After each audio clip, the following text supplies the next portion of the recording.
Sorry, Walter. People already chimed in. Bye, Walter. I don't think he really realizes all the stuff that we say about him. I've told him, but I don't think he cares. That's my Walter. How's everybody doing today? Thanks so much for being here on a very cold New York afternoon. And, everything goes out to my friends out in Los Angeles, which I've got a few friends who lost their houses. Terrible. So hopefully everybody is safe who is out there. If you're watching, and hopefully, I don't know what to say other than it's terrible.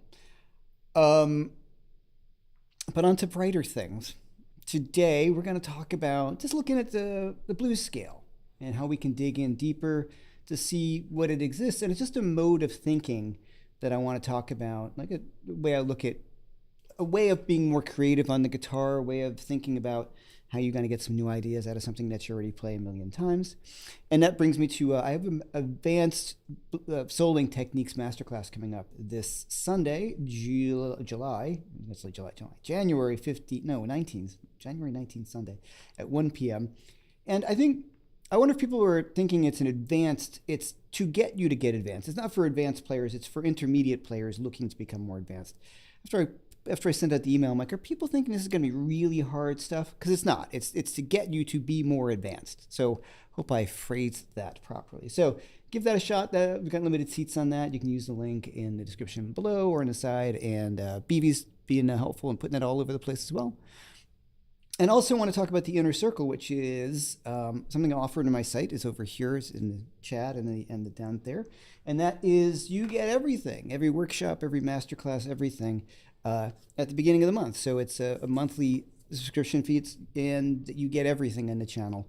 And you get into the boot camp, you get into everything like that first. So usually it goes to first come, first serve. Everybody who is an inner circle member gets everything. So check that out as well. That's in the link there. And so there you go. So today I want to talk about a few things, but like I said, definitely the advanced techniques masterclass. But let's talk about, like I said, it's advanced in the sense of it can get you advanced. It's not blues licks. It's kind of what I should say. All right. So the first thing I'm going to play a little bit, and I got my PDFs, my DGT. I'm looking at PDF semi-hollow here. It's pretty great. Today was a bit buzzy. I was always going to play my Tuttle, which is awesome, but something in the house today, like I'm playing lots of single coil noise because I've got the single coils in the guitar at the moment. It's really frustrating. Okay, I am going to talk about, just gonna flip over here. Ready? Boom! All right. So this looks like a lot, doesn't it? Okay, because it is. And if you go using the link down there, I have a link to these PDFs.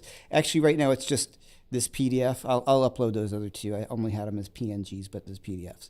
So what this is right here, this is an A minor blues scale spread out across the whole fingerboard. All right? Now, if you look right here, look at that.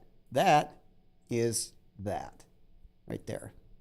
I'll get this right. It's really difficult. It's backwards. That's that. That's your blues scale. So if you can see how that blues scale overlaps right over there with, this is really hard to do backwards. There we go.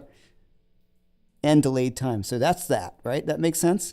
So you're seeing a section of the blues scale, which I have down there. I believe that I have a minor 7 flat 5 arpeggio. We'll get to that in a minute. So the first thing is let's say we want to start learning our blues scale. So A minor blues, as BV would nicely put, or blues scale is root, flat 3, 4, flat 5, 5, and flat 7. So, the very old blues scale.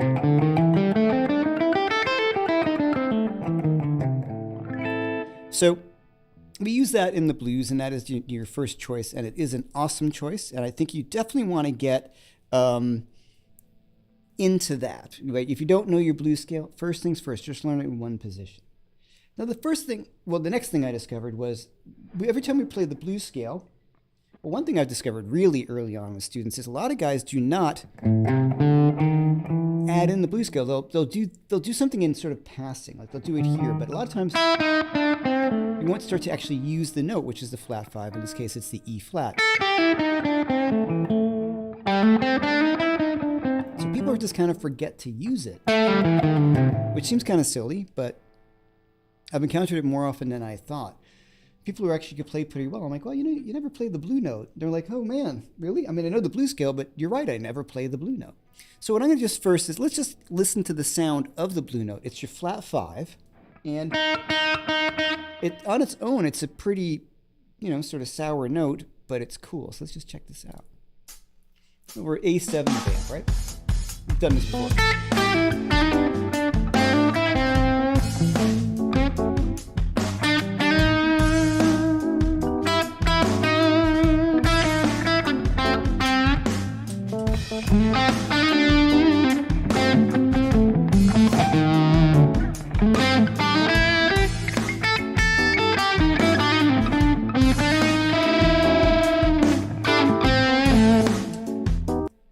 That's a cool sound, right? You don't want to beat it up too much because it, like it gets kind of, it's almost like a really good joke that you can stop, that you, if you keep on repeating it, it loses its sort of sense of humor. So you want to use it sort of sparingly, and you can use it as a great passing situation.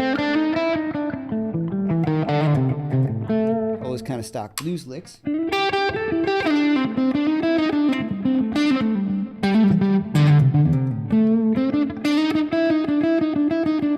So those are really kind of good to think about. But what I started to realize was that I was really stuck in playing the pentatonic scale or the blues scale in the one position that I first learned it. Right?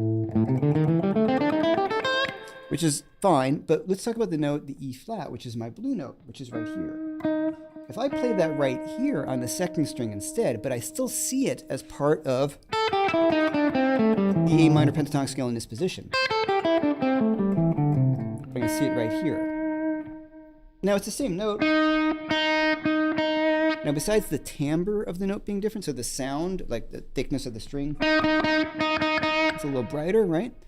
But what it actually leads me to do is to play different stuff. So if I want to stick in this position, but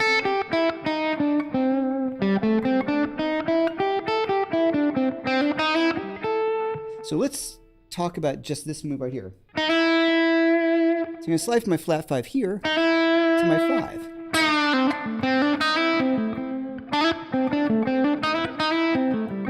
Now to me that starts to sound a bit more jazzy, maybe even George Benson.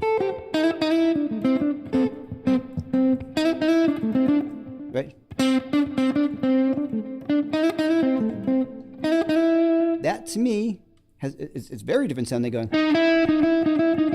picking those two notes. Right? So just by seeing like this aerial view, if I can get right in there, you see that flat 5 right there on the 4th fret of that 3rd string? It exists right there. And when I started to see like, oh wow, the flat 5 doesn't have to be played in the position that I'm in, that started to open up a whole bunch of sounds for me, or even if it opened up a different fingering ideas. And when you get a different fingering idea, you're going to play different musical ideas, right? Because this kind of like, that doesn't really, like that lick exists on the 5th fret, or that 5th position, or I should say fingering number 1, right? But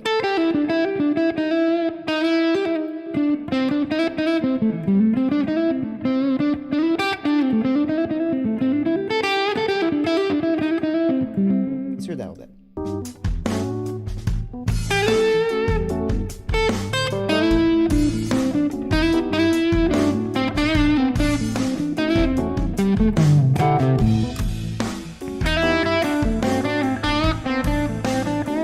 You could do that, but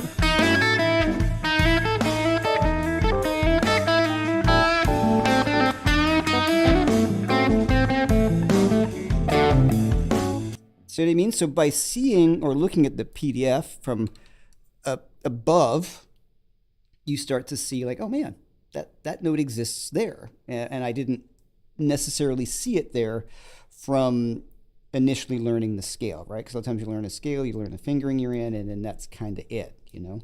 So by taking a look, like an aerial view, like I said, and if you just, I wish I had like a whiteboard, but I think you guys see what I'm saying. The flat 5 is right here. It's an E flat, but I've moved it here. I'm not changing positions to fingering number 4, as we could call it. I'm not doing that. I'm gonna do like, and that's the point, that you're not going, which we'll get to that in a second. But here, so for me already, as I said, it sounds a bit, for lack of a better word, it kind of makes me play a little more jazzier. I don't know. But this,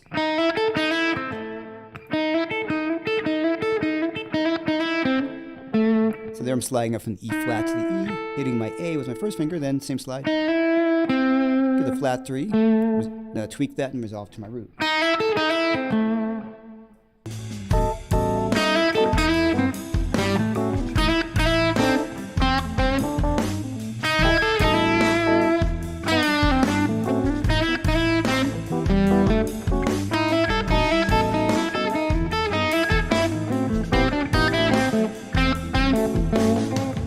So that's the first thing you start to think about.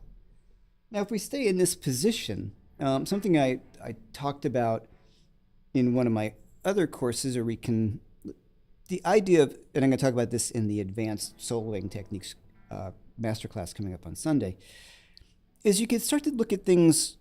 What do I see out of this fingering over here? Well, I like this little, let's skip a string. I like this thing right here. I'm going to have my flat 5, 3, and flat 7. So I have my flat 3, flat 5, 3, and flat 7. For you guys maybe to know, that sounds a little diminished. It's the outer notes of a diminished 7th arpeggio. So it can get this sort of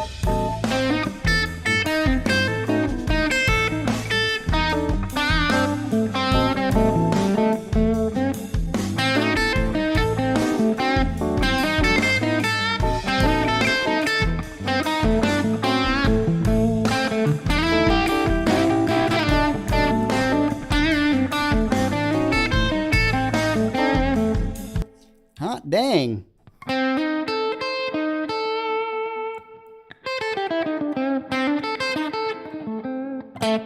So there,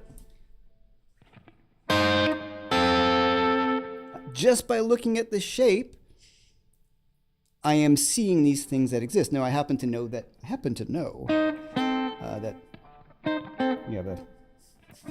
the Lupin. I happen to know this is the Lupin Express, which is anybody can get that reference. Okay. So here it's off of a diminished 7th arpeggio, but it's out of a blues scale. So it's from the blues scale. So you're starting to play some cool diminished stuff. Or is it from a minor 7 flat 5 arpeggio? Yes. So these things exist inside the blues scale. And like I said, when you learn the scale and you're thinking blues and you're learning this stuff, you're thinking, this is what all the only things I can do that exist in this scale. And I'm trying to tell you that if you start to look at the scale fingering sometimes and remove yourself from it being a blues scale, and I'm playing blues licks and Stevie Ray Vaughan licks, etc., you start to see that the scale is just a scale. And there are things that exist inside the scale that you can see from this aerial view of looking at the fingerings that really open up different ideas. So let me go a little further. I'll get to the questions, but yeah, it sounds like Schofield. Like, absolutely. Scott Henderson, John Schofield, Alan Halsworth, Scott Henderson. I'm interviewing Scott Henderson on Monday, so we're going to have an interview with Scott Henderson. Starting to branch out a little bit more. I'd love to get you guys feedback on a little more advanced stuff whilst still keeping the blues stuff. But I think I've been asked a lot about doing a bit more of that stuff. Okay, so check this out, right? So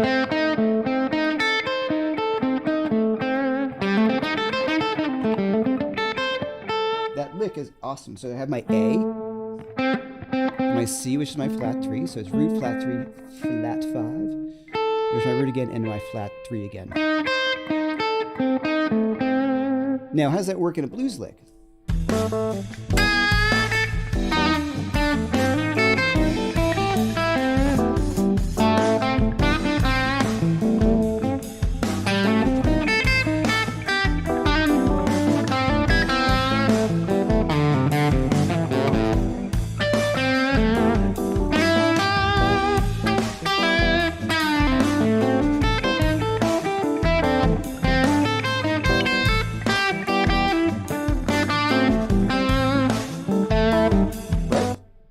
So by just messing around with what exists and trying to work on that sound. So I want to get the sound under my fingers, that little sort of diminished seventh sort of sound. And then I want to keep on working it, right? Just keep on playing it and see what comes out.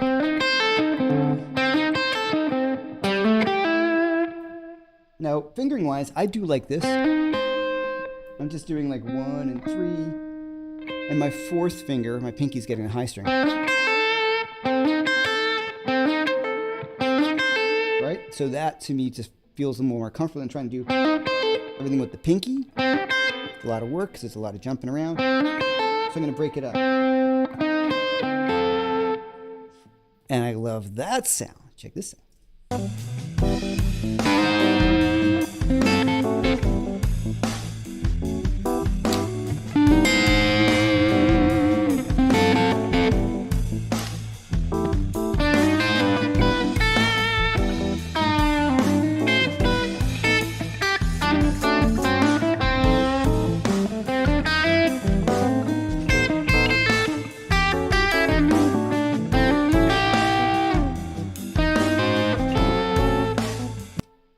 Now if I take that and slide it down, that's from the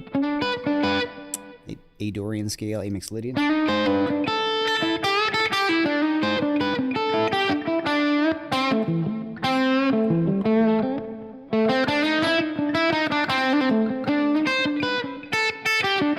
So obviously that note is outside of the scale right there, but you're starting to see how these things can kind of connect. I gotta do this here, hold on. My strats ringing. I feel very stratty on this music. Hold on.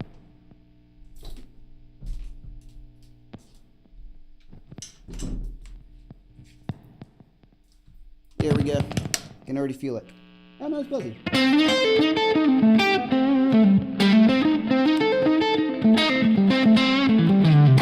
Home. I'm home again. I love that guitar. There's my one slight thing about PRSs that I have to do. They always cut their nut a little higher than I like. So sometimes I find myself struggling to play that guitar super comfortably just at the nut. I'm so particular about that stuff. Like if it's a little too high, I find I struggle a little bit. And I think the guitar is amazing. It's a great guitar. But I like a little bit of a lower nut. I can already feel it. It's a little smoother because I'm not fighting that string height on the other side. I'm not the only person who sometimes feels that about their guitars. All my other PRSs, I've always had the nut cut a little lower, and then everything comes together. Just my thing. Okay, so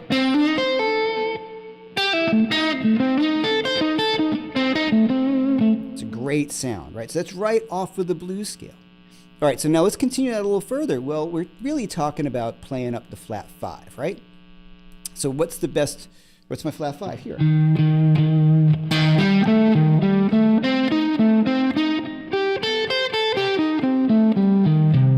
So if you look, damn, it's always backwards. Right there, that's an A minor 7 flat 5 or arpeggio. Now, A minor 7 flat 5 is spelled A minor 7, excuse me, is A, C, E, and G. So A is your root, C is your flat 3, E is your 5, and G is your flat 7. So you want to know these both ways. People sometimes say to me, a lot of times you speak in riddles, in note names, and some people really more hear these things as scale degrees, root, flat 3, flat 5. My answer to that is yes. I think sometimes it's easier to say to people it's A, C, E, and G because they might know that better than root, flat 3, 5, and flat 7. Some people the other way around, but at the end of the day, you do want to be able to do both. So that's the thing. You want to be able to do both. But if I'm looking right here, I have my root, flat 3, which is my C, and my 5, which is my E. I'm going to flat that. There's my minor 7 chord with a flat 5. A minor 7 flat 5 is an A minor 7 chord, and you flat the 5. As advertised. I get this.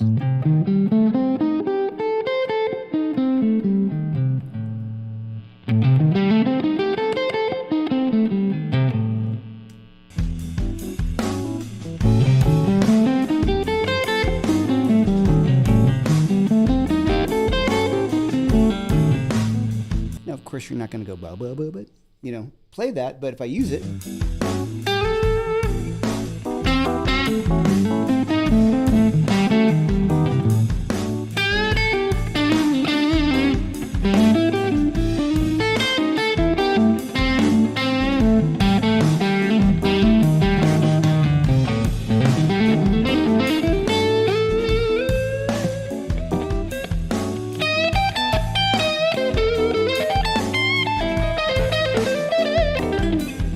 so that was an A minor 7 flat 5 arpeggio up there.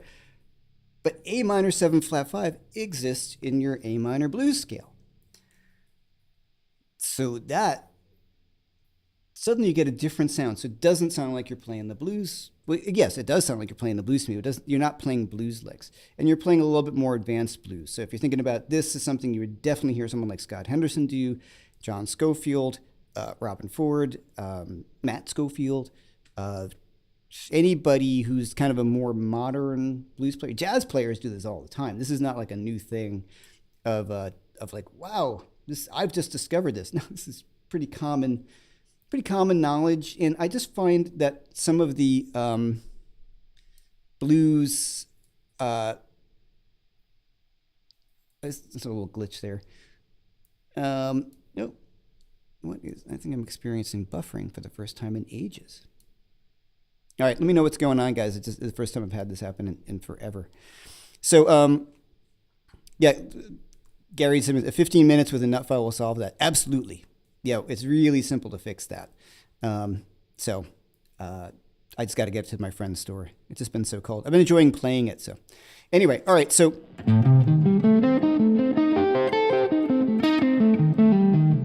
if you can think about playing over that, minor 7 flat 5 arpeggio. There it is on the screen. It exists in your blues scale. Your blues scale is root, flat 3, 4, flat 5, 5, flat 7. And all I'm just doing is picking root, flat 3, flat 5, flat 7, right? So that's the important thing to kind of look at, that you're taking this aerial view, and you might not have seen that had you not stepped back. All right, let's go a little bit further with this. So you can do this in any position, right? So let's take fingering, number 4, the one that comes previously. If you look at the top, I'm over here again. If you look at the top, say 2 strings of each of those positions, right? Top 2 strings. So if we got right here from the 3rd fret, going down, going up to the 5th fret, on the top 2 strings I would have. That's part of my blues scale, right? Now I talk about this on my connecting pentatonic courses as well. So the pentatonic bundle, all that kind of stuff. But here.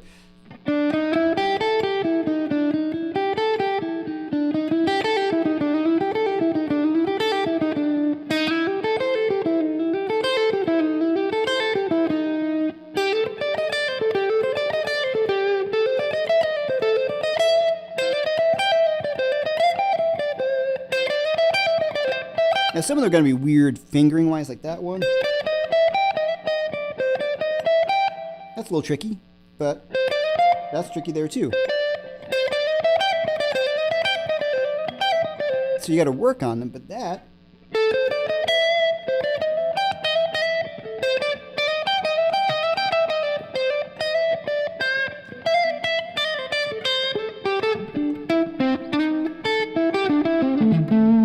Just starting to kind of connect those as I move around.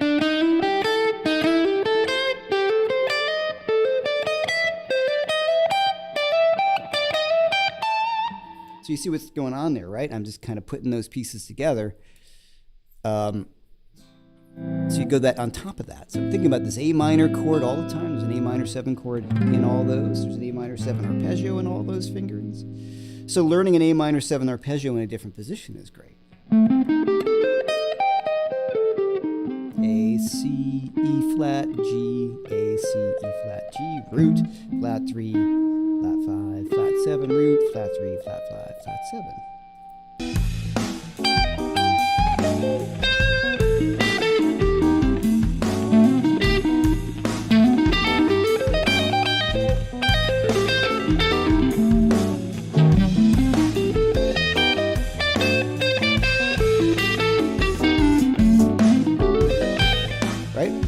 lots of cool, really cool sort of sound that exists in there. All right, so you can do this with everything, right? You don't have to just do it with a blues scale. You can do it with any scale. And once again, I got the advanced soloing techniques masterclass coming up on Sunday, using the link above or below or inside there, where I discuss this with more in terms of other patterns we could think about, ways to look at the fingerboard, picking patterns, working on your technique, and doing it over Dorian and Mixolydian. So a major jam and a minor jam, things that you're going to use quite a bit. So it's along these lines of really starting to expand your horizons, both mentally and physically a bit too, while you're looking at this. All right. Any questions? Pretty cool. All right. So some people, Matt Gibson, this is cool stuff. Thanks, man. So let's see if any questions, guys. Let me know. Especially put a question mark in front of it. That'd be great. Thanks to everybody being here as always. So we got here. Phil Jones, sliding up on the B string. Always forget to do that, right? Yeah, me too. Kurt Schaffenberg, late to the party. Is that one long neck or 3 positions? That's one full neck on the right side, and on your left is 2 separate positions here. Gary Simmons, my go-to scale is a Dorian plus the blue note, the blue Dorian. Yeah, so you can start to see the connections of all these. And the video I did last week on This Blew My Mind, your YouTube title, is a Dorian scale where you're adding in the flat 5 as well, or you're omitting the 5 and just playing the flat 5, so you get a bit more of an exotic sound out of that. A bit more Halsworthy, as I talked about in that video. You can get that kind of like, you know. Well, you got to play something over stylistically that works too. This kind of thing. So same idea here.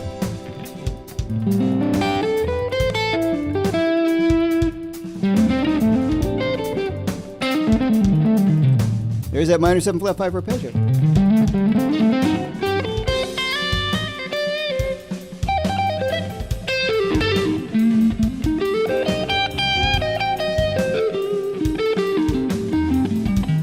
So it sounds really cool, especially on something like this, right?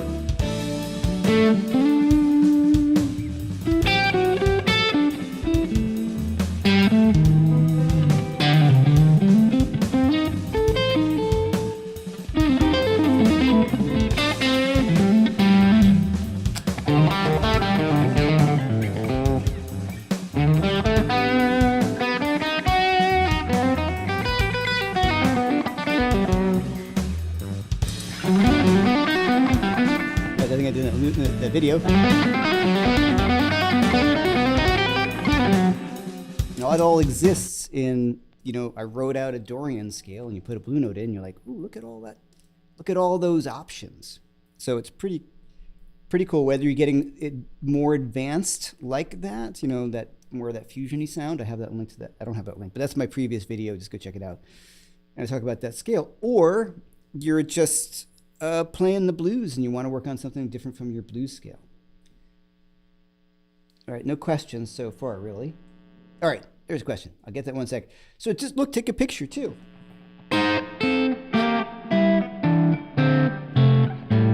Right? Like I'm just looking at the picture and I'm just going to skip strings and play them in unison.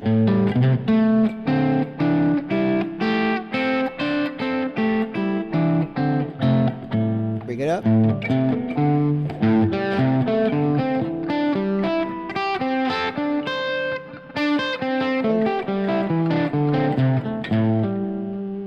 Really kind of cool stuff to do that by just looking at the picture.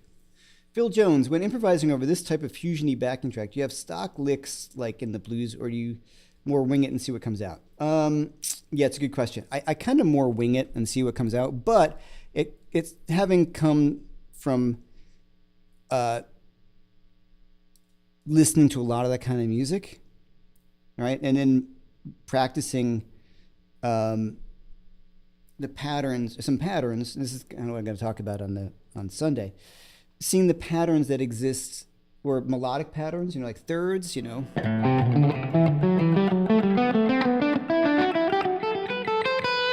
a fusiony thing, right?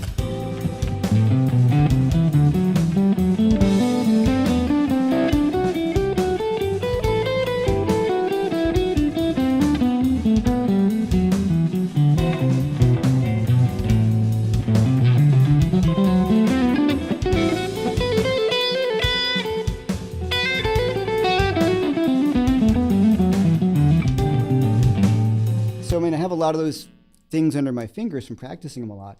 And as I start to play over this kind of track and have experience in playing over this stuff, yeah, there's not as many stock licks to me. It's not as kind of like set a vocabulary as the blues can be, or the blues scale. This is S.E. Nesbitt. What's up, man? Sorry if you covered this, but do you do that minor 7 flat 5 starting on the third of the dominant chord, so A minor 7 flat 5 over F7? I mean, you could, sure. I'm playing A minor 7 flat 5 over A7. So you get this kind of cool, bit diminished-y sounding,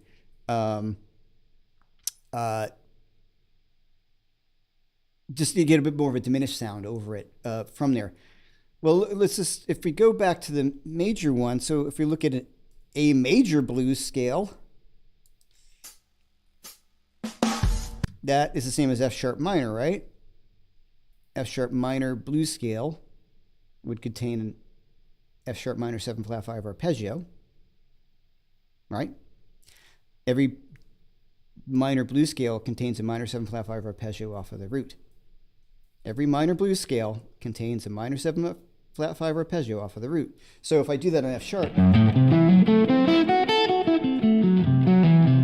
sure that. I'll be a major pentatonic.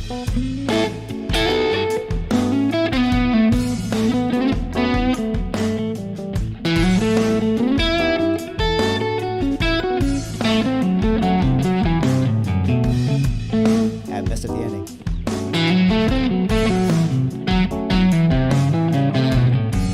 I like that. That's F sharp minor 7 flat 5 arpeggio over A major. So that's pretty cool, and that's also, I don't say diatonic, but it is diatonic to the pentatonic scale, to the blues scale. Woo. All right. Orchard Park Bank. When you were playing with Robin, did you sit around and talk about this stuff, or do you just know it and work this out yourself? No, we didn't really ever talk about this kind of stuff. We shared. We would teach a lot together, so the discussions were had in front of group of people, and he would say, like, he would play them, like, oh cool, and he would like, oh, that's how you say that, or something like that. So we did a lot of bouncing off of each other with this stuff, and certainly I learned a lot from him, and I showed him cool stuff, and and he's doing some of that Jeff Beck stuff now, and I played him a lot of Jeff Beck, so no, he didn't teach me this stuff. This is just kind of music school stuff. Or if you're trying to dig deeper, it's music school stuff suddenly sounds like it's not available to everybody. It is. It's not that hard. It's just having a kind of a grounding in some music theory, and then having somebody say, hey, look, which was done for me. And if you look at the fingerings like I have written out here, and you just look at the fingerings, you can see them clearly. You can start to look through any of this stuff and start to find something that you think might sound cool. I'm going to play one note per string out of an A minor pentatonic scale. I talk about this in my pentatonic creativity course,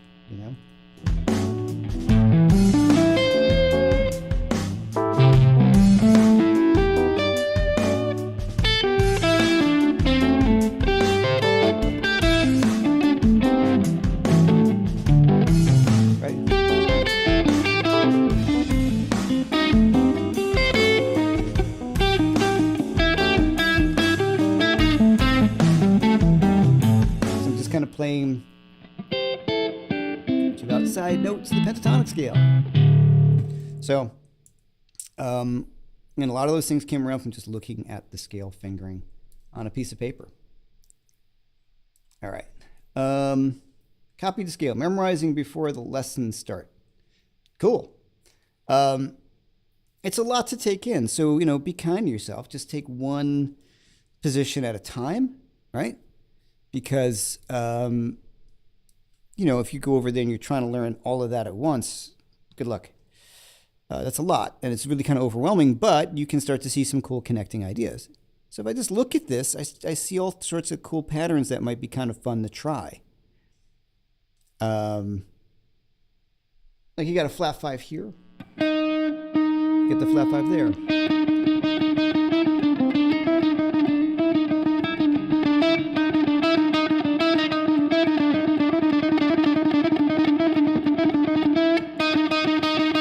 Getting that double note. And horn players do that, call it like tonguing or double, whatever it is. There's a term for it, tonguing, where they hit the same note but in 2 different spots. And it's like, it gets this cool sound. That's kind of what I'm playing off of there. E flat to E flat here, but.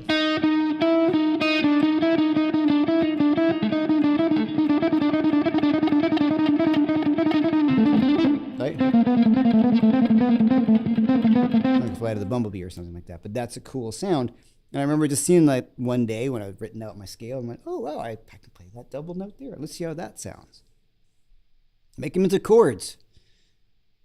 Sky's the limit. It's just, it comes down to what you feel like you can get out of it. It's always work. But it's good work and it's fun work, I think. I love doing this because you suddenly come up with something that's like, man, that sounds great. Yeah, I'm just seeing other stuff as I look at this. What am I seeing here? Right, as S.C. Nesbitt saying, there's kind of like, what was that little, almost part of F sharp chord, F sharp diminished 7 in the blues scale. I mean, there's all sorts of stuff that starts to kind of poke out if you start to mix these two. But I digress. Because then you start to mix them, that's not one scale, it's like kind of overlaying the two, which can be totally done, but that also adds to that's a whole other thing. Whole nother thing, the expression goes. So, yeah. Is this too deep? I can see it's always so funny when you're looking at I can see how many people are watching, and it's like, the more you get more theoretical, like the numbers go tick, tick, tick, tick, tick, tick, tick. It's really funny. It's totally true. I can even find this in my YouTube videos when people watch the playing part and then when I get to the explanation part, I can see how fast they drop off when the explanation, the theoretical angles start. The retention is it's always funny. And I get it, if you're like, whoa, this is too much, this is more than I wanted. Some people just kind of like, I'm out. Can you talk about gear? What pedal is that? All right, any questions, anyone? I'm here to answer some questions. We could talk about gear. I love talking about gear, of course, too. But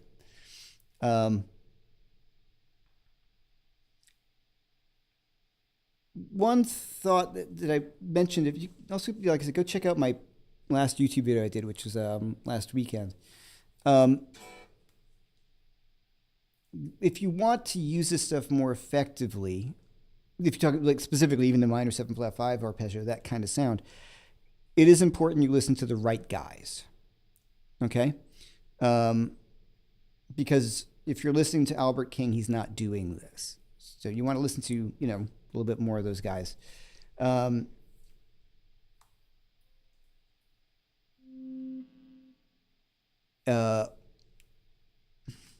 Maybe it would help visually if the scales were circled. Yeah, print it out and circle them. Not that easy to do with the program. Yeah, print them out and circle them.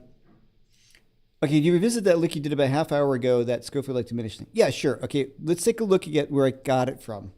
I'm over here.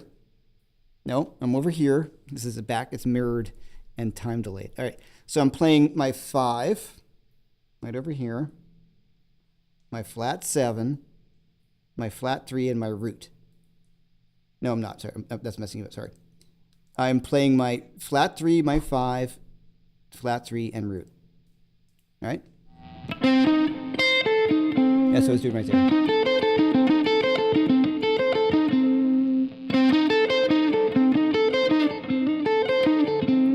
Right, so there's my diminished idea. A diminished seventh arpeggio completely would be.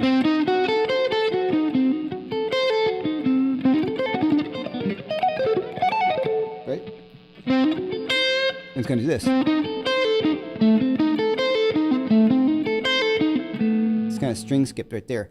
Hey guys, all this stuff is, if you have my guitar reference guide, all the scales are separated and all the breakdown of these things. That's my guitar reference guide. So let me just get that up there too. You can pick up a copy of that where all the fingerings are separated and already done. So, hey, this is free. Come on. Hey, could you separate those? Okay. What's the best way to write it out with a fretboard pick or tabs? I would just print out a blank fingerboard. Go and Google blank fingerboard PDF. You know, there's millions of them. Just print it out and write them in. That's what I did. I think handwriting the stuff really works more so than looking at like using a program and typing it out or anything. Just the handwriting thing just really worked well for me because you got to sit there and, I don't know, that just seems to kind of sit in my memory better. Maybe because I'm older and that's the way I did it first before all that stuff. Please stay on theory. I'm back learning these, get these things. It's a vocabulary thing.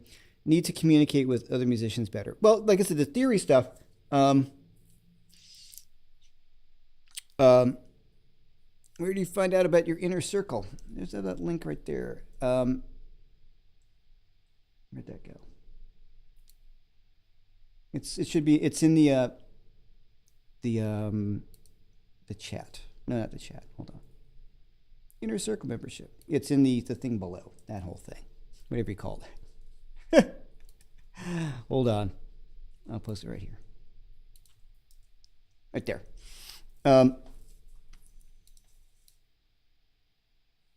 So, sorry, back to the questions, sure.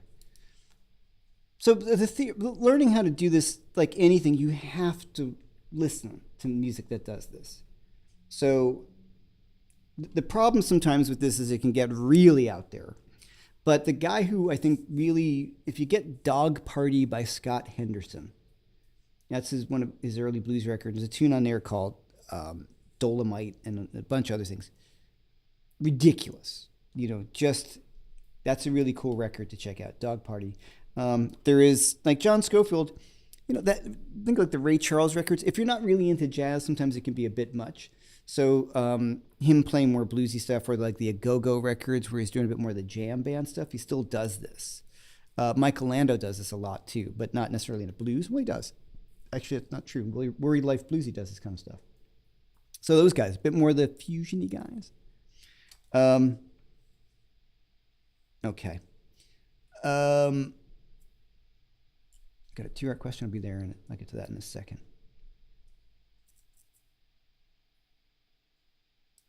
Okay, so thanks, BB, for writing out those formulas. I appreciate it, man. Thank you. BB on the ball, as always. Thinking of getting a 2-rock, only going to be able to try a few because limited stock. How do you choose the right one for blues and rock? Do you want... It's actually a simple question in many ways. Do you want distortion from the amplifier? If you do, what you're listening to right now is the Bloomfield drive with no pedals. And I can actually get it gainier. So that's the Bloomfield drive. And I got the clean channel, you know.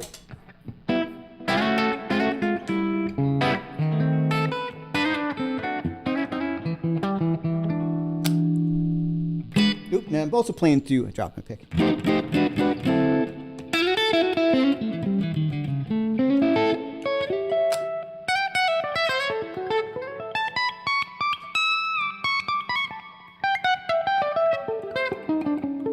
I'm playing through the clean channel, like I said, with the gain up, the drive on 10. So there's a little bit of drive in that. And then the gain channel. And I can use that gain up more.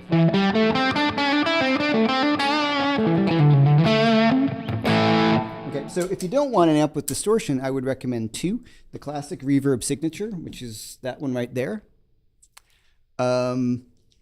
which I really, really like, but it's not my favorite by them, although it's other people's favorites. There's two I'd recommend. It depends on how big you want the amp to be, and there's the traditional clean, which is amazing, which is clean. And actually my most used 2-rock is sitting down behind me, and that's the Studio Signature Combo. And it's 35 watts, and it's a loud 35 watts, and it's a lot of clean headroom.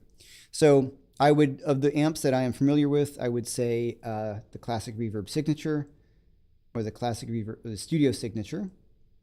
Smaller, less money, not any less of an amp in my mind. Just way more portable.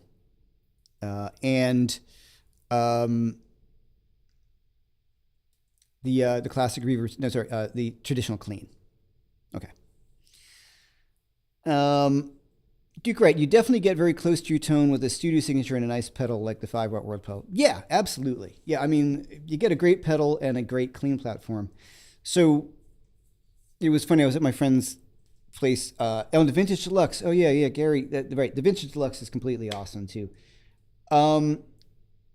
Less headroom in that. So if you want to get an amp that, like a 40-watt Vintage Deluxe, that's going to break up sooner. If you want a lot of clean headroom, traditional clean or the Studio Signature. If you want 100 watts of just crazy loud, that's the Signature. But the Studio Signature is great. So I was at my friend's Watchtower.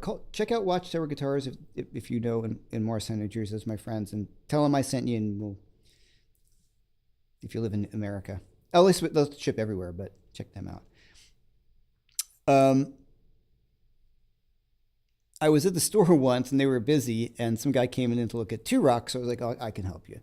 And he was looking at the Bloomfield drive, and then as we were talking through, he's like, well, I mostly play with pedals, and I play clean. And I'm like, well, then don't get a Bloomfield drive. Like, don't spend all that money for an overdrive channel that you don't intend upon using.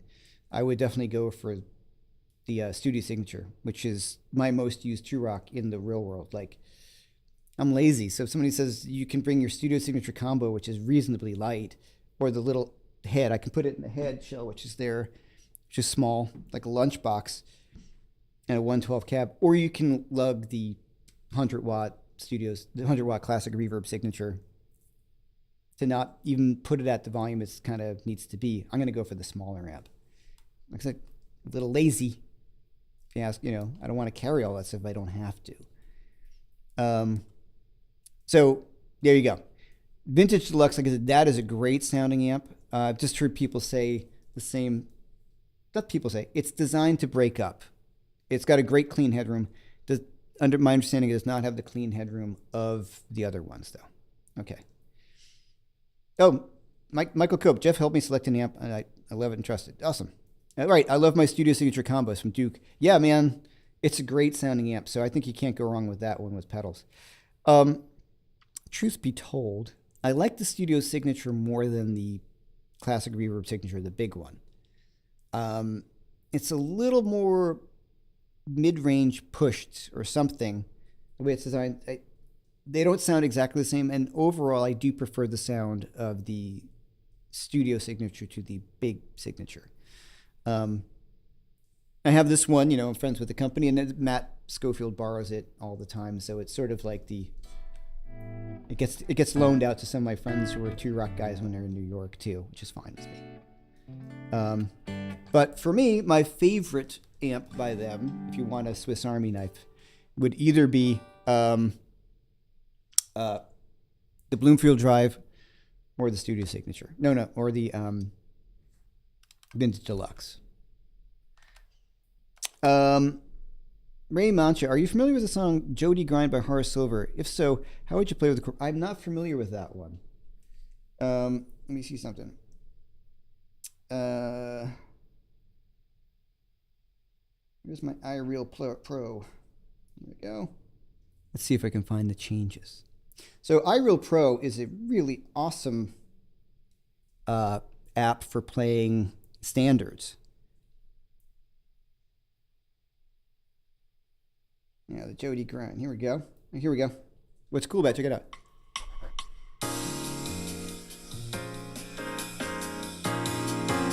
All right, so it plays it, and you got the chart. You know, runs through. Okay. All right. So this song, let's talk about it. You guys can't see it because of the camera. It's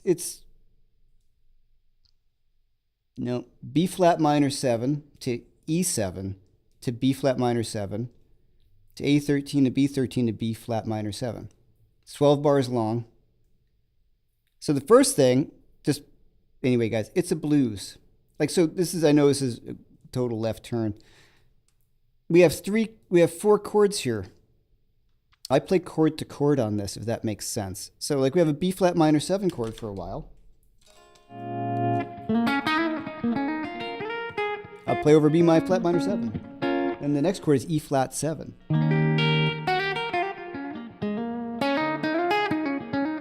Play what I would play over E flat 7, E flat mixolydian sort of thing. Then back to B minor 7, so it's like a minor blues. So what it is, well, the first thing if you're talking chords, check this out. Oh, this is so cool. Watch. These first 2 chords in this tune is this.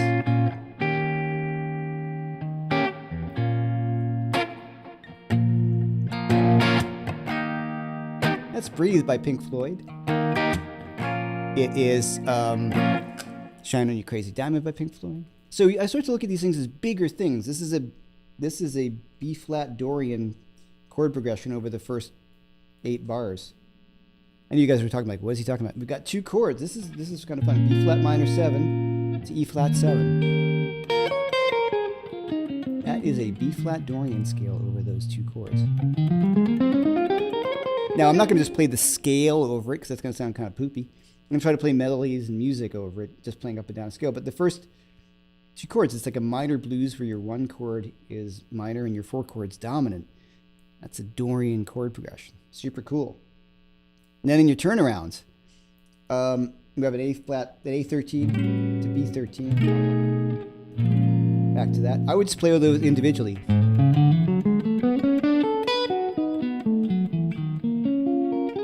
I would kind of learn how to navigate those. So in this song, I know I'm off the rails here.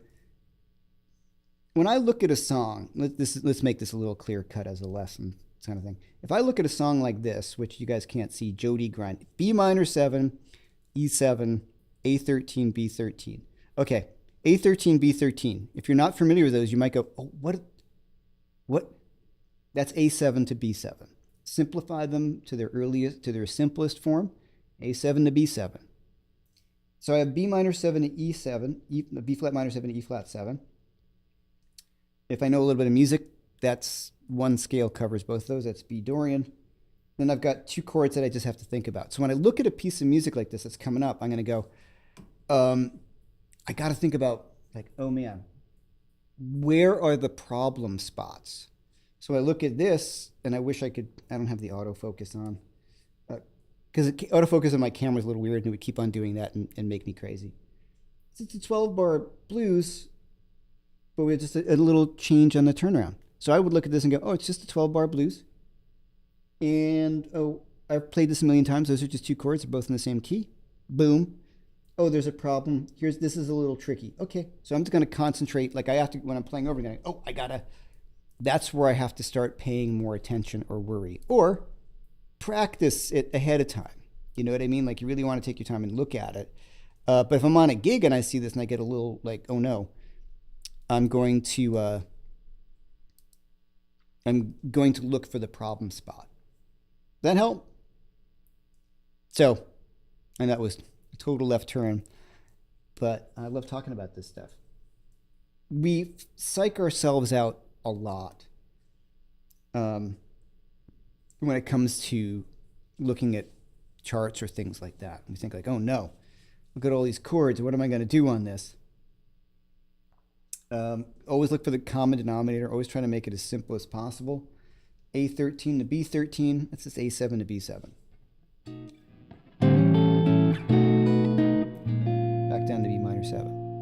right? Right, that. So there's a bunch of ways you can look at this. Gary Mosley, you said you struggled playing nines live because of your picking hand. I know you use a 1.5 black millimeter black ice. Have you tried a thinner pick? I've also found thinner picks actually sound better. I'm still struggling with this. I put tens back on this. My pinky's kind of hurting a little bit. That's where I have the problem right down there. But I really struggle playing lighter strings on strats for some reason. I can play tens tuned down a half step. I can do that. But I like, I just changing pick gauges and man, like it's decades of getting this stuff together. And then it's a bummer. So I'm trying to figure out maybe more of a mixed string set as opposed to starting to do things like that. Nines are just kind of rough. It's on the pick hand, like you said, but going to a lighter string, lighter pick, that would be a bummer. I mean, I'll do what I got to do to keep playing longer. On the side, I was just at the doctor's and stuff. Pretty good, clean bill of health. I am one of those people that, we talked about this, I sometimes have got a little bit of arthritis in this finger, but x-rays show it's actually not that bad. Yeah, well, we talked about this a while ago. There's not a lot of damage. I'm just one of those people where it hurts. So does that make a big difference? But they're like, we've encountered people with way worse situations than you, and they have no pain. So mine's just annoying that it hurts, but the good news is that fortunately there's not much damage, so if I'm on top of it and stay on top of it. So the idea was to maybe go to a lighter string, which would make sense to not put as much pressure on your fingers. The unspoken reality is, and I was talking to Rick Beato about this just 2 days ago, was, pretty much all the older guitar players we know have something going on. It's just like any pitcher, I say older, I mean, when does it start? But I'm saying, if you got some of these legends who are more technically based, everybody's got something going on, unfortunately, which is one of the downsides of this aging thing. I don't want to sound like aging channel, but things have been better because I've been really on top of it. I've been doing the exercises like my internet friend, taught the other week on my channel, which you should definitely go check out. Michelle from Virtual Hand Care. Just stretching really helped a lot. iReal Pro. Thanks so much, BB. It's a great app. Works really. I mean, it's a great practice situation. Michael Coe, what is about the lighter string to turn you off playing sharp? No, I don't have a problem with intonation. Like, I've got a soft touch on my left hand. It's my right hand. I just keep on like missing stuff. Like, I just don't play as cleanly with a lighter string gauge, which just seems kind of counterintuitive. You would think like with a lighter gauge it'd be easier and wouldn't struggle as much. But it's not. I just keep on messing up and everything's just wrong. And I'm playing and I'm like, oh, why does everything feel terrible? So I just threw tens back on this again to see what's up, and suddenly everything feels better. But the idea is to go a little easier on my hands after all these years of playing. Lots of string bending in my life, and Rick and I were having an interesting discussion. I don't know if this is really true, but talking to guys, like, I've got narrow fingers, so pencil fingers, right? And he was talking about when he met David Gilmour.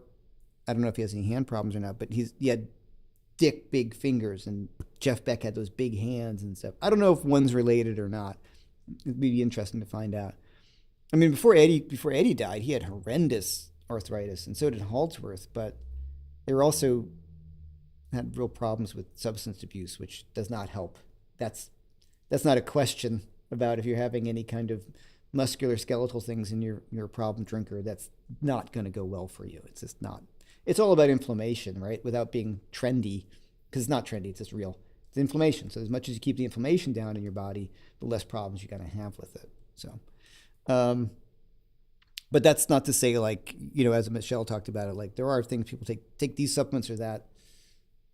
I'm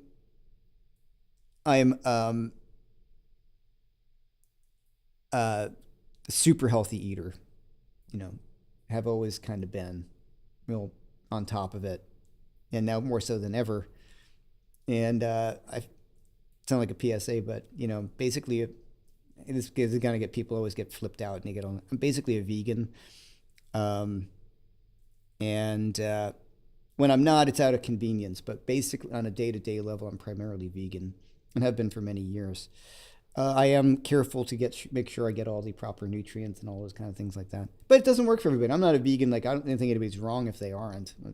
Do what you want to do. I am against, massive food agriculture and the way animals are treated because they don't need to be. Big business stuff. I think anybody with a conscience feels that way. But for me, it works, and I feel better, and I don't have some of the problems that other people have who are not. That makes sense? Just due to diet, that's all. What gauge strings do you use on my telly? I use basically 10s on everything. And I'm kind of messing around with lighter gauges. On the Strats or the fender length, I've always used 10s. And on Gibsons, I use 10s. I just like the way Gibsons feel with 10s. I like the way the PRS feels with 10s. So I just kind of feel comfortable with 10s. So I'm trying to get the tension that I feel on a PRS or the Gibson with the Strat length neck. Now, without tuning down, because oddly enough, this is tuned down a half step with 10s, and it feels, there's got to be the gauge. It's just coming down to, I got to find the right gauge. A gauge of 9.5s just don't feel quite right to me yet. So I'm going to start digging in. I got some friends over at Diodario, or I might just go to my friend's store and just buy a bunch of different string sets. And companies like Diodario will make custom sets, or Stringjoy, I hear, makes custom sets for you, something like that. So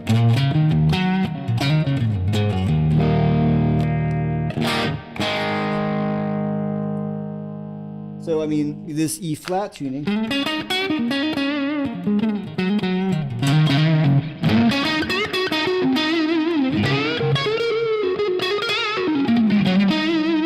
that feels a little different than those 9.5s do.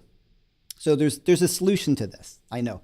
And why people say, well, why don't you just tune down a half step? Because the rest of the guys hate you if you do.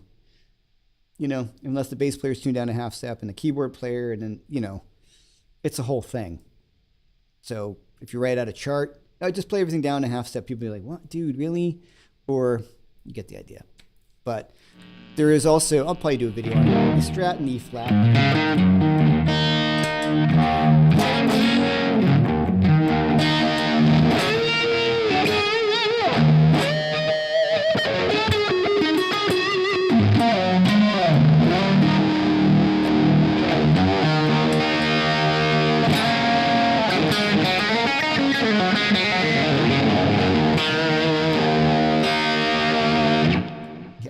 Strats and E flat are the best.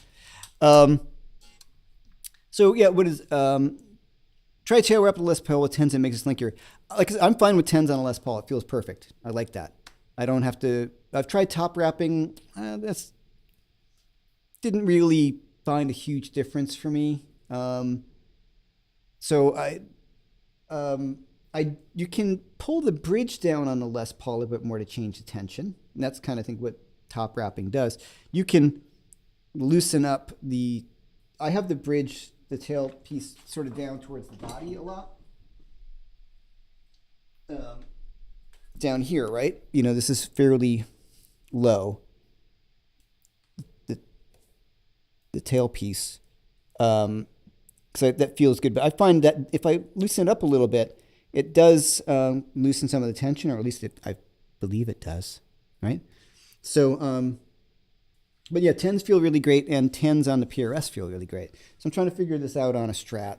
I'll figure it out. It's just,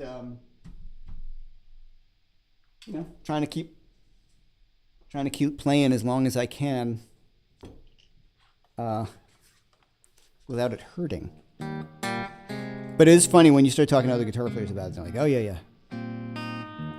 It's like, I don't think people want to talk about this stuff. Well, first of all, I don't want to talk about it too much because I don't want to be like, the guy who talks about his ailments. Oh, my back hurts. I don't mean that. But I think as guitar players should talk about it. Because a lot of it is you can avoid a lot of these things doing things that I didn't do when I was younger. Taking enough breaks, making sure you stretch. those kind of things. Grew up in a very competitive guitar era, and it was a bit of a no pain, no gain kind of attitude. You just keep on running into stuff until your hands hurt and all that, and it's dumb. So maybe that was some of the stuff, but it's just repetitive. Anything you do, if you're doing it a whole lifetime. Now, I saw somebody saying earlier, Gary Simmons, 40 years of writing software, all day and out, plus playing guitar, and counting my blessings and having no hand issues. Good for you, man. That's great. It's just in my pinky. And I've got other stuff going on. Like I was just a physical therapist. I got some sort of like really tight tendon here that we're trying to work through. So just stuff from playing guitar your whole life, sitting down, slouching, all this stuff that's never good for you. I had a question back there.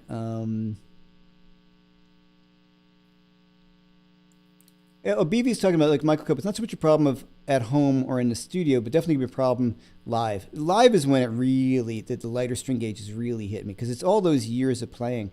So when I did the last tour, I had 9s on for a bit, like 2 or 3 gigs. I'm like, why can't I play guitar well? And why does everything sound weird? And then I was like, F it, put some 10s on. I was like, oh, there you go. That's it. That was what I was missing. So it's hard. Some people are like, oh, you just got to take time to get used to them. I'm having a really hard time getting used to the lighter strings on the Strat. Sam Stan was going back to reverting to the A13, A7. So you're implying that the flat 7 is the 13th chord, or is it transition of sorts, or is the flat 7 the normal interval of a 13th? Oh, okay. A13 is A7 with a 13 added. Okay, so when you see A9, A7, A7 flat 9, A7 flat 9, 13, well, so it's a shortcut. So A13 is an A7 chord with potentially a 9, because you're going up sort of staircases, root 3, 5, flat 7, 9, 11, 13, right? You're going up. So you can imply, if you have A7, you have a 13, a 9, and 11. Maybe let's call it 9 and 11. If it wanted to add a 13, you would say A major add 13, or A major 13, which would be different from A major 13 or A major 13.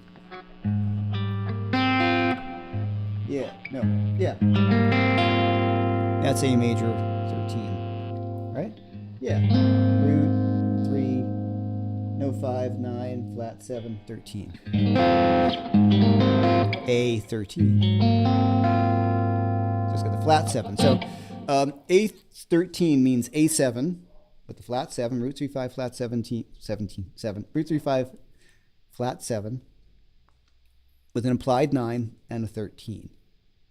A minor 13 is an A minor 7 chord with the 13. You have an applied 11 as well. There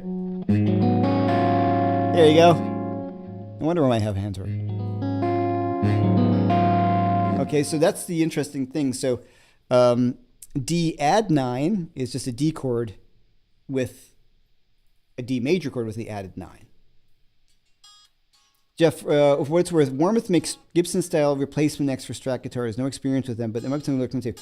Yeah, I've thought about something like that too. I'm going to go for it's got to be something we can solve with some string tension. I mean, the 10s are fine. I'm just trying to think about, I'm just kind of messing around with this stuff. And I'm trying to avoid, it's a pain in the butt, right? Changing string gauges and trying to mix these things and doing it on your own. And you got to get a bunch of strings. And so it's just something that's become something I want to try to explore with the guitars as I own them, right? Because I don't want to, I've got my Tuttles and vintage Strats and things. So I'm just trying to think about ways I can get the tension down a little bit where I can still feel kind of like I'm playing something that works for me. Look, here's the probably true that if I just only played 9.5s all the time, I would ultimately get used to it. But I do find it's been trickier than I thought, because it doesn't seem like it's that big a difference, but It is. So I think maybe the mix set, like the lighter strings, because the tension on the lower strings,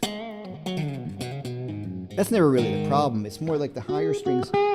There's higher, I mean, you try to get a balanced tension, but I feel like it's more the higher strings that are the bit more problematic because those are the ones you're doing the big bends on everything. I don't really have a problem. Or maybe it's legato stuff, so you have to pull a little harder with the pinky on it. I don't know what caused it other than just repetitive. So I'm just trying to find out, like I said, a string gauge that will make it work where it becomes less of an issue. That's all. Like I said, I don't want to keep on make this the focal point of my life that I got some hand stuff, because it's me and everybody else who I'm friends with have something going on after playing for 40 years for the most part, especially professionals. Very few do not. So do you feel like a bridge setup could solve it? I really want to try no, I don't think the Vegatrum. I tried a Vegatrum. It was a bit too modern feeling for me. Right, I like the feel of the 6-screw, like traditional Strat. It felt a little, the one I played at least, felt a bit more modern. Like it felt like a 2-post Fender thing. That's the only one I've tried, so I could be wrong. It wasn't quite for me. It was cool, but it wasn't quite for me. I don't think it's the bridge. It's just tension on the guitar string, and just acting on the idea that if I've got a little bit of issues, if you put a little less wear and tear in your hands, you will either push off the issues or cure the issues. So that's all. So that's more about that. Right. I don't want to make this thing, like I said, you start hanging around with people, and like some of my older friends are like, oh, sit around and talk about your ailments. Don't want to do that, because then you start getting into the whole thing. You know what I mean? But I think the biggest thing for me has been making sure I stretch, taking plenty of breaks, like playing for, half hour, and like, okay, I'm going to stop playing, and I'm going to do the exact opposite of anything that I'm doing. So I'll stretch, or I'll walk around and not be on my phone, not use my hands in that way. Those kind of things I think make the biggest difference. And, like I said, I think diet, I feel like it plays a huge part of it. And I'm not saying any kind of specifically leading towards the way I eat. I'm just talking about eating healthily, and no process, like getting rid of the processed foods and sugars and all those things in moderation, because they lead to inflammation. Kind of scientific proof on that. So these are D'Addario, and this is a love of guitar. I've been using D'Addario forever, but yeah. So I'm thinking, is there another string brand that is a little bit kind of lighter in tension? I'm sure there are, because I've tried other string bands that are the same gauge, and you're like, whoa, this is way harder to play. I found that with the New York XLs, the D'Addario New York XLs. It's supposed to be the same string tension, but I found them much more stiff feeling, and I didn't like them. And I know they last longer and all that, but for me, I just immediately was like, ugh, this doesn't feel good to me. Keith Williams was talked to him earlier. He was talking about the Gilmore set of strings. So I'm gonna investigate it, see what I can come up with, and I'll give you my answers. But like I said, this doesn't. My friend was talking about this too. The Strat with 10s tuned down a half step does not feel like 9.5s tuned up. So I'm going to talk to some string experts. I'm going to NAMM next week. Maybe I'll corner somebody like, this is what I need. Can we do it? What is that? So. Okay, any questions, guys? Hopefully this is helpful. Don't forget, I have my advanced guitar soloing techniques coming up, my masterclass this Sunday coming up. Once again, the title, it's not, you don't need to be advanced to take it. It's more advanced in just pushing you in a direction of moving your technique forward and getting you to be a more advanced player. Just like we talked about today, looking at these things. I'll give specific exercises and legato things and picking ideas and how you'd use some of these ideas over common background tracks. So it's not like you need to be advanced to take it. It's just, it'll get you into seeing things a little differently. We're largely focusing on 3-note per string scales, which was the real glue, which is very different than learning your pentatonic scales. Hey, BB, you should definitely try Stringjoy because how they were made. I intend upon talking to them over when I'm at NAMM or giving them a buzz. The Gilmore or 10.5. That's what I thought. I thought they were heavier. Yeah. So I'll talk to Stranger. Like I said, I know the guys over at Diodari. I'm sure they'd be very accommodating. Like, oh, let's put a set together for you. You know, they're great guys. I've known them forever. So I'm going to ask them too, you know. All right. Dan will be at NAMM. Oh, great. He's going to go. Okay, awesome. He said, when I talked to him, he wasn't sure. Dan from the pedal show. I'll text him and see what's up. You know, I'm going to ask, when's Matt going to be on next? On Matt Schofield? I don't know. Whenever he's in town. He hasn't been in town a little bit. We were supposed to have something where we come over to the house and do a live thing together while he's here, but that didn't happen. All right. Cool. All right, guys. I appreciate it. Also, yeah, you know, by the way, the Inner Circle, I was talking about that. That is a monthly subscription to my jam guitar lessons. And in that, you get everything. And we also get a monthly Zoom call where you hang out and talk through stuff and give a little lesson. And we start talking about stuff. So it's kind of a fun hang, and you get all the courses, you get all the master classes, you get everything. Boot camp, all that kind of stuff too. Michael Burrell, I think the guys at Pedalstone stud a set of 9.5s. Vivi, do they? Because I know when I played Mix Strat, it was definitely, he had heavier strings on it, right? They were heavier. I can't remember. But so, like I said, I'll figure it out. It's just a thing I was thinking about last night. Try to get on top of that. All right, guys, thanks so much for being here. I will not be here next week. I will be at NAMM. Hopefully not getting whatever the latest bug is floating around, as everybody calls it, Namthrax. But yes, hopefully not getting that.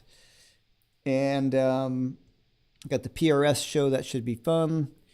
Got a room. I'm rooming with Angus and Angus Clark and Jason Laughlin and James Hogan. I'm going to see all my friends there. Brett, Papa, and Corey, and everyone else. I'm going to see everyone. That's why I go.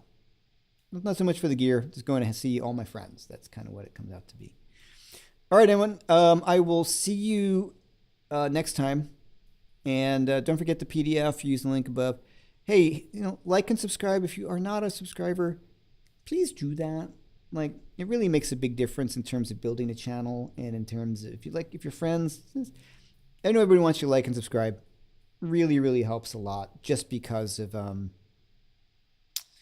man, this algorithm is a beast. It really is, you know. So the more liking this or subscribing, and the more the videos get recommended. So that would be awesome if you could do that. All right, guys. Thanks for being here. Appreciate all the kind words chopping up there, popping up. And have a good 2 weeks. See you guys later.